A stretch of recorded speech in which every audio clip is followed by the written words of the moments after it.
Hello everyone and welcome back to Torchlight 2. Still in the Forsaken Vaults, and my overlay is still in the way of seeing which level we're on, but it should be level 2. Mobile spawners have a lot of health, so they take a bit of time to kill.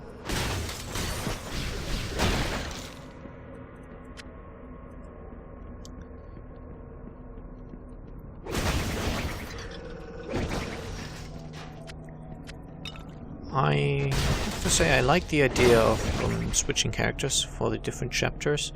I kind of forgot I wanted to do that over the long break I took from this game, but it really is quite nice. It means I'm not stuck in a specific playstyle. I can mix it up if I want to. And I can show a few more builds and a few more classes than you would get to see if in a sort of single character playthrough. It also forces me, of course, to spend a lot more time getting these characters ready, but so be it. In these weapons, these automatic turrets, I really love their sort of spawning animation. I don't know why, but it just looks so cool the way they spawn. Yay, level up.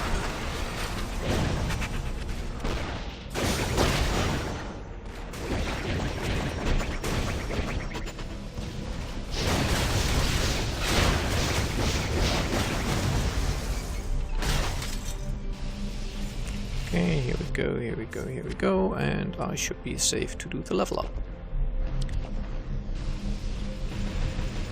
Speccing focus only, as I've said.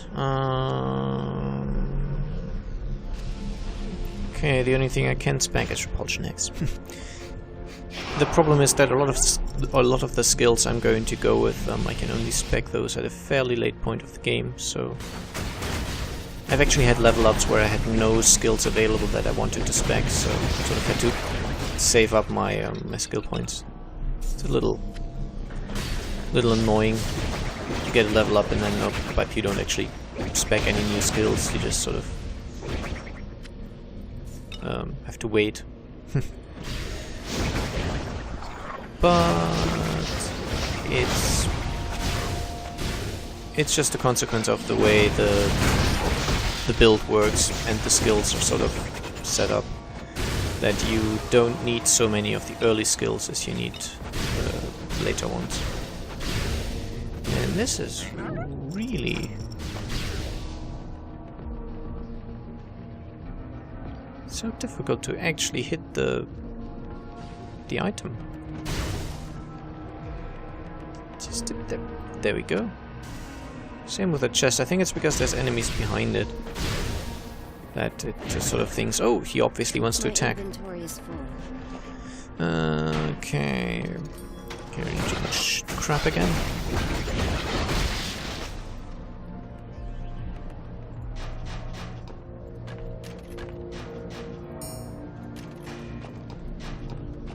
I probably shouldn't sell all these ember pieces, but it's okay.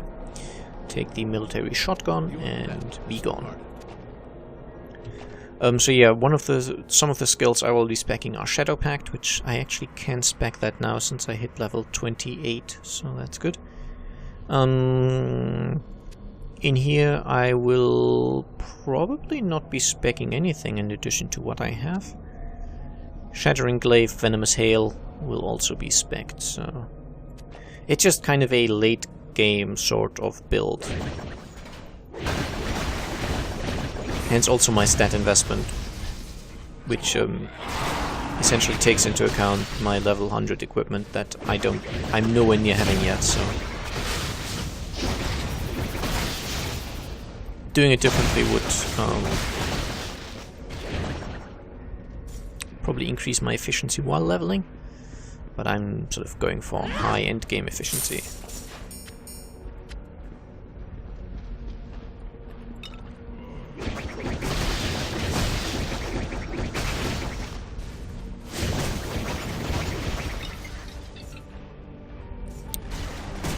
More turrets.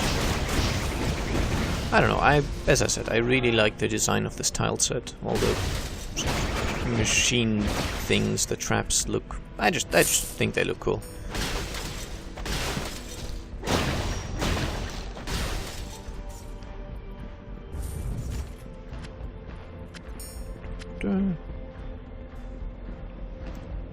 Kind of just farming here, I guess.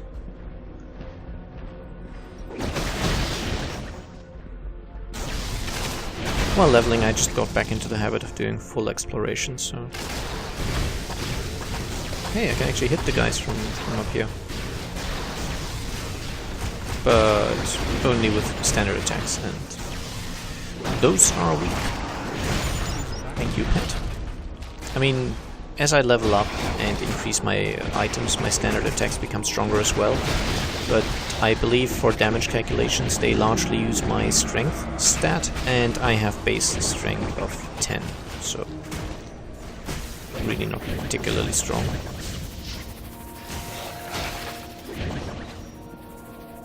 Let's take that unique.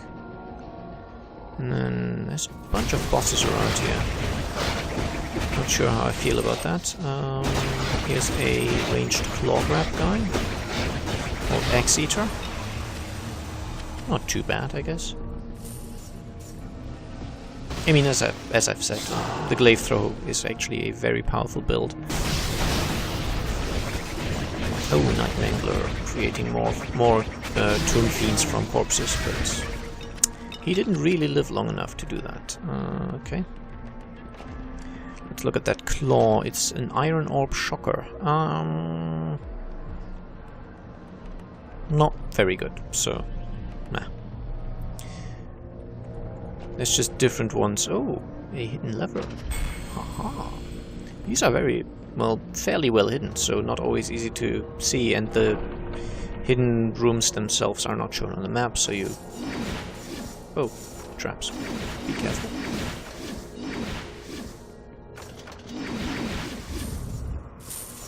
Basically, on the traps, you just have to keep moving, so they don't hit you. And then it's all good, but they do a lot of damage.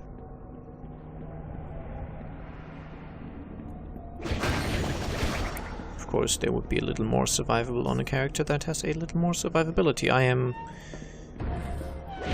I'd say, probably a full-blown glass cannon. Yeah, I guess that's fair enough to say. Barely speccing survivability at all, which is why I really need the shield. Without it, I'd just be completely dead all the time. But even so, not terribly strong. Okay, there's no traps on the ground, so I can afford to stand still and destroy these shock turrets.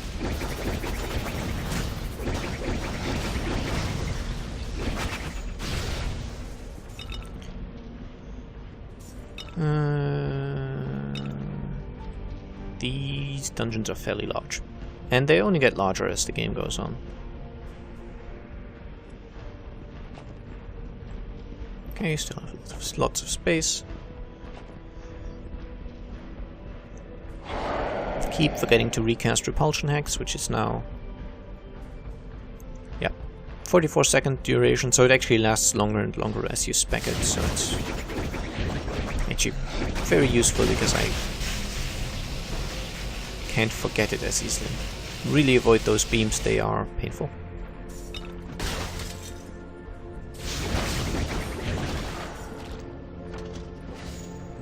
Also more traps. Basically whenever there's some sort of hole in the ground, chances are in this tile set blades or yeah, fire jets I believe exist as well. Just something nasty will come out of it.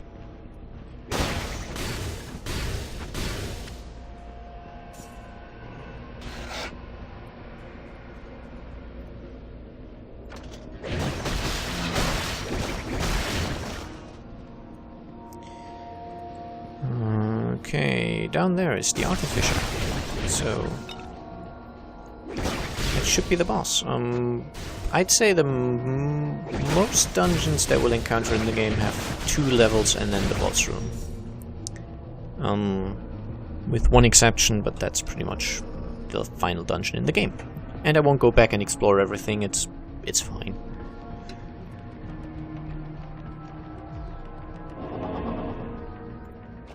Oh, lots of dead adventurers, by the way, which is...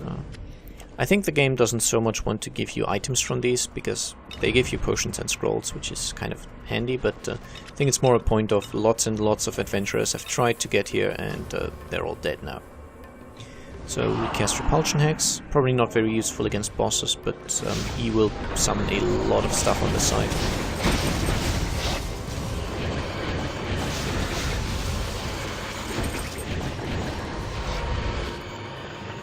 Like this advanced turret.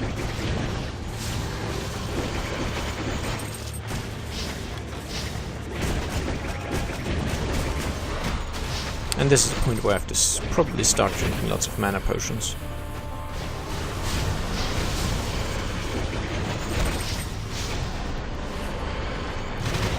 Your teleports are really, really annoying, by the way.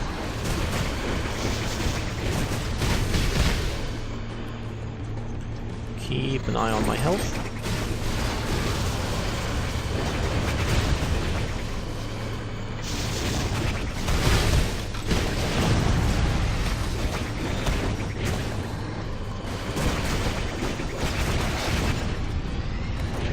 Okay, well, I'm doing decent damage, I just have to pay attention and sort of keep my mana up, I guess. Luckily, the glaive throw happens to also be very good at dealing with ads, which is nice. By ads, I don't mean advertisements, of course, but additional mobs that bot spawns in. Ouch. I think additional lightning armor would be useful for this section, actually, which I don't really have very much of.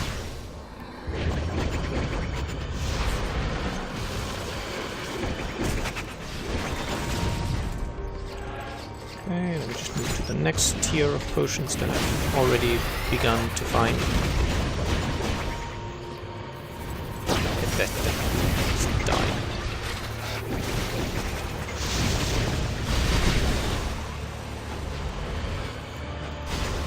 And he should be dead momentarily.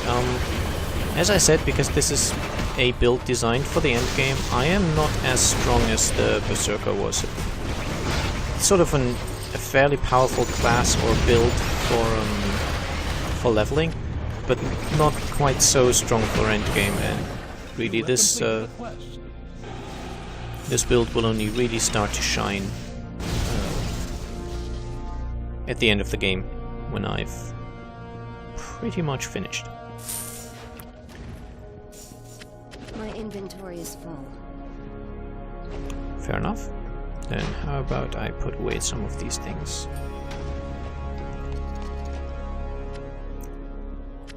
A mysterious cannon, the Rebel Rouser. It actually does look very cool, but it's not particularly powerful, so just keeping it.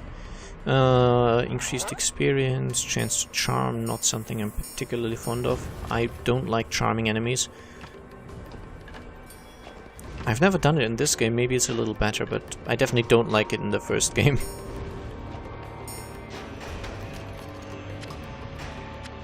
Okay. Well, time to return to Serifesh. I don't know if this takes me back to Serifesh itself, or if I have to take a portal myself now, but there should be one quite close anyway.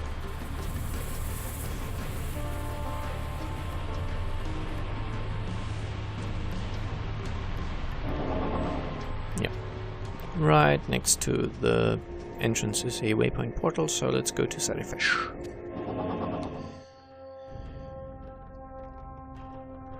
And this map doesn't take as long to load because it's a lot smaller. I must act quickly. It appears the artifice will be defeated in the vaults has enslaved the guardian of mana for the enemy. Not far. Okay. You have received a quest. So again, I'm sort of skipping through a lot of dialogue. Be welcome. I hope you're okay with that, but I don't know. I feel like The dialogue is very difficult to understand anyway, and if it particularly interests you, you can always hit the pause screen and read what's going on, but let's see, I might want a better shield. And no. Okay. Currently not selling any necklaces, so guess that's it. It's, as I said, completely random what he's selling. Yeah, sure. If you're heading out into the Salt Barrens, could you find out what happened to my companion? Yeah, sure. You have received Again, talk to anyone who's got an exclamation mark above their head and then run to where the question mark points you. That's the way you do it.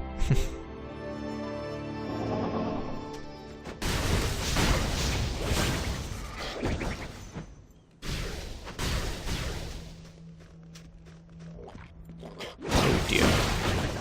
Sand rats.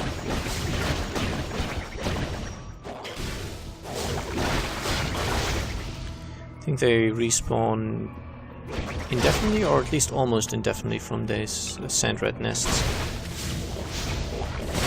There might be a limit so that you can't automatically farm them, but I'm not certain. There's still some games which don't actually care if you manage to farm stuff. I mean, an online game, or a game with an online component, or a game like Diablo 3, especially in its early days, which was designed with an online component in mind, they sort of have to nerf good farming locations, forcing you to always find a new one. But obviously this game has never been, it hasn't been designed as an online game. It has an online mode. You can do online multiplayer, and you can do LAN multiplayer, but it sort of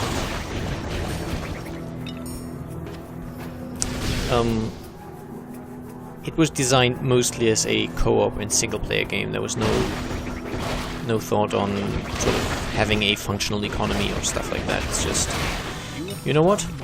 As long as people are enjoying the game, that's fine. And that's why, for example, they give you fairly easy access to the developer console, so you can just spawn in items if you so desire. The idea being that, well, if you really want to cheat, fine, go for it. I mean, if you really want to, people are going to find ways anyway. And this way sort of prevents someone from actually having to do complicated and possibly damaging things. Choose cheat, you just enable the console to spawn in items if you like.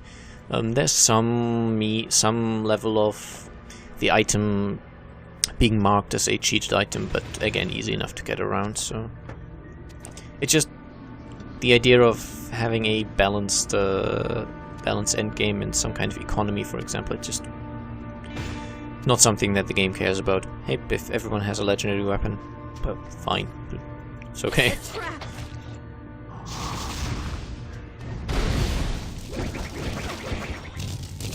Which is somewhat refreshing. It would be annoying if it actually had a sort of an economy, if there was some auction house or whatever. But since something like that doesn't exist, you can always decide for yourself, okay, this is annoying, I'm not getting the item I like, I'm just going to spawn it in. Or alternatively, you can say, I don't want to spoil the fun for me, or for myself, so I will play legit, and that works as well. It's not so much the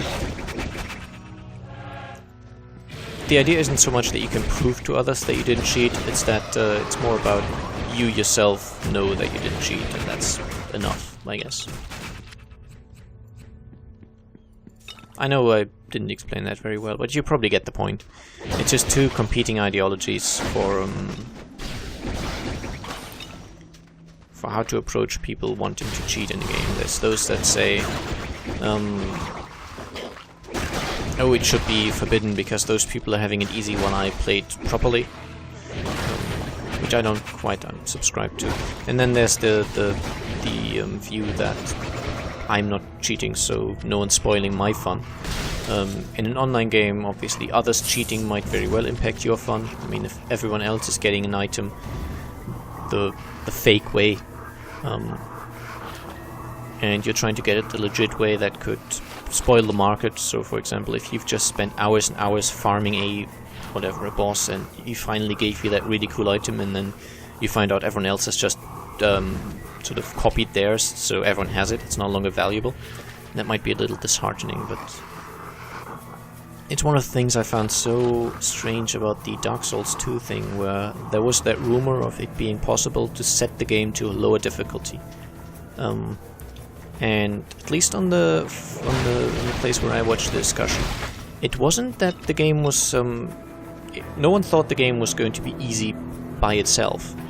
The idea was that the rumor that had been spread, or I guess the sort of stage of development at that point, was that it would be possible to play at the high difficulty that everyone was used to and everyone was sort of expecting from Dark Souls.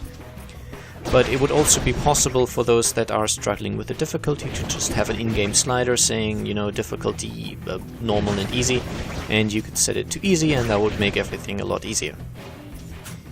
And there was a shitstorm going on about how this would ruin the fun for them, and that's just kind of the aspect of that difficulty, this debate that I don't see. I mean, if the game has an easy mode, then I guess your penis gets a little shorter by saying I've beaten Dark Souls. Someone else is going to say, oh, nope, it's only 15 inches because you played on easy. So I think somewhere there that's the reason why people are so deeply upset about it. It really doesn't... I don't see why. They were saying it would ruin the fun for them. But it would impact their game if someone else were playing on easy. Because if they were then doing the multiplayer thing, they would be on the same level again. I mean, the multiplayer in Dark Souls would not be affected by that difficulty slider. And someone else's single-player experience doesn't affect your single-player experience. I mean, it would have led to the, you know, proper players play in hard difficulty thing, but it feels like a lot of people were scared that it was going to lose the special status of being able to state that you've beaten the game, which I always feel that's one of those silly, you know, mine's longer than yours things, which is why I was making the penis reference. That's really the only thing that came to mind when I heard that. It's like, no one's forcing you to set it to easy, you know. You can play on normal, just fine. Anyway, should stop going on about that, and I'll just quickly take this quest, and I'll see you next time. So I hope you enjoyed. Bye bye.